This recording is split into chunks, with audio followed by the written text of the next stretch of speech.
కావచ్చు, మరి ఇచ్చిన రిపోర్ట్లు కావచ్చు, ఇవన్నీ కూడా సిట్టు చాలా స్పష్టంగా వీళ్ళు చేసిన అక్రమాలన్నీ కూడా బట్టబయలు చేయడం జరిగింది. అట్లాగే ఇవాళ ఏదైతే ఇంత జరిగినా కూడా వాళ్ళల్లో ఏ మాత్రం కూడా వాళ్ళ ప్రవర్తనలో కానీ వాళ్ళు చేసిన పాపాల్లో కానీ ఏ మాత్రం కూడా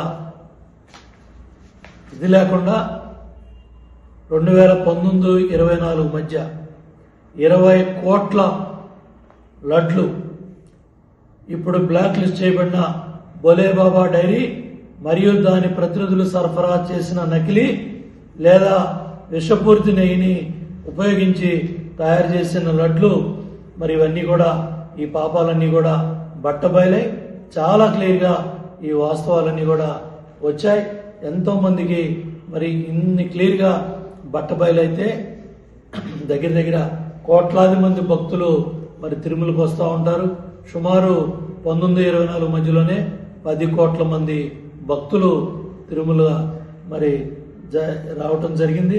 సుమారు 48 కోట్ల లడ్డూలు విక్రయిస్తే ఇవాళ సిట్ ఇచ్చిన రిపోర్ట్లో వీళ్ళు చేసిన పాపాలు 20 కోట్ల వరకు ఇవన్నీ కూడా మరి బట్టబయలైనాయి. సిట్టు ఈ ఇచ్చిన నివేదికలన్నిటి మీద కూడా త్వరితగతంగా చర్య తీసుకొని మరి దగ్గర ఈ లడ్లు తయారు చేయడానికి దగ్గర 13,000 కిలోల నెయ్యి కావాలి. మరి దగ్గర 534 కోట్లు ఖర్చు చేస్తారు. ఇవాళ బోలేబాబా కానీ దాని ఫ్రాక్స్ డైరీలు కానీ వీటన్నిటి కూడా సుమారు 250 కోట్ల రూపాయలు విలువ చేసే ఈ అన్ని వాస్తవాలన్నీ కూడా బట్టబయలే. వీళ్ళ పాపాలన్నీ కూడా మరి ఈ కోట్ల రూపాయల డబ్బు ఏ అకౌంట్లోకి వెళ్ళింది, ఏ బినామీ కంపెనీలకు వెళ్ళాయి, ఏ సూట్ కేస్ కంపెనీలకు వెళ్ళాయి, ఇవన్నీ కూడా చాలా క్లియర్గా బట్టబయలై.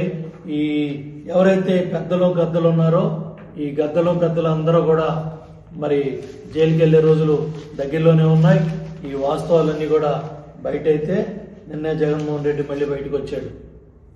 మొన్న వచ్చి మాట్లాడుతూ ఉన్నాడు, జంగిల్ రాజు అంటున్నాడు 5 ఏళ్ళు రాష్ట్రాన్ని భ్రష్టు పట్టించి సర్వనాశనం చేసి 10 లక్షల కోట్లు రాష్ట్రాన్ని అప్పులు పాలు చేసి ఇవాళ తగుదనమ్మా అంట నాకు మళ్ళీ అధికారం ఇవ్వండి, మళ్ళీ ఇవాళ అధికారం కోసం నేను మిమ్మల్ని ఉద్ధరిస్తానని ఇచ్చిన 5 ఏళ్ల పరిపాలనలో తాడేపల్లి ప్యాలెస్లో ముసుగుదాన్ని పడుకొని కనీసం సెక్రటేరియట్కి వెళ్ళటానికి కూడా ఓపిక లేకుండా తాడేపల్లి కొంపలో కూర్చొని పరిపాలన చేసిన జగన్మోహన్ రెడ్డి నీకు మళ్ళీ ఓట్లు అడిగే అధికారం కానీ ఓట్లు అడిగే నైతిక హక్కు కానీ కూడా లేదు.